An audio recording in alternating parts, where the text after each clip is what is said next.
So this is me working on the banana. I'm going to do initially a microblading technique on my outline here. Sorry for this brief voiceover. I just wanted to be able to focus on what I was doing. Sometimes it's difficult to be talking and use both sides of your limbic system when you're doing something that's so fine and so delicate. But I wanted to show you up front the technique of the most ideal skin type for microblading, and I wanted to show you how I did it with the microblade.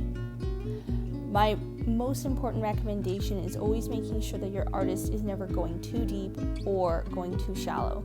One would not create necessarily the best ink retention, and the second one can cause too much scar tissue. So as I work along here, I'm trying to mimic the shape of hair.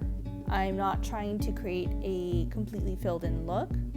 So this is where I'm focusing, where the natural flow of hairs will sometimes naturally grow upwards and some naturally grow lowards. It's nice when people have fairly decent sized hair and brows already for microblading.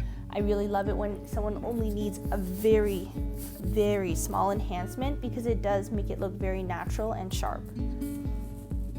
By mimicking the hair stroke, this is how you can have the best possible results when it comes to microblading done on you, the right client. And now I'm just gonna go in with a little bit of shading. Okay, so here goes another voiceover as I'm working now with the machine doing an ombre powder technique on the banana skin type or dry young skin.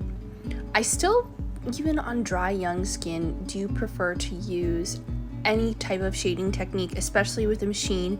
The smaller the needle, the better, because it's the most gentle on the skin. And when you have the right amount of pressure and you have the perfect amount of speed with your needle, the work turns out absolutely flawless.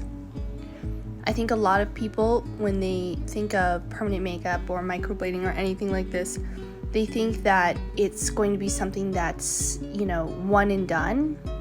But anytime you get a service like this done, remember there's going to be some level of maintenance. Think about touch-ups in a few years. Think about when the color begins to fade, possibly removal. These are all risks that come a part of doing this service. And don't let anyone say to you, oh, it's only semi-permanent, it's going to completely fade in a few years. That's just factually not true. There will always be some residual pigment left over. That's why you need to be having it done by a professional, by someone who has good results posted, healed, showing you exactly what it's going to be like for years to come. The best is if you can find someone who's been doing it for at least a few years, so that they've had time to learn and practice on somebody else's face and not yours. Because I've heard of many situations where people begin practicing on friends and family, and that's how you tend to lose a lot of friends when you're starting a business like this. Trust me, when people are like, when I started, my biggest haters were my friends and family, and that's because people practice on them. It's never a good plan. Practice on fruit and latex skins. Do it the hard way. Do it the proper way. I hope that helps somebody out there who has dry skin to sort of show the comparison of using a shading technique, whether you want a full powdered brow more solid here, or if you want it less solid in the body up to this point, more ombre. I can do either, but you can see here what's going to happen over time is the pigment is going to, you can see it's already migrated a little bit under the skin of this banana. All microblading will do the same over time.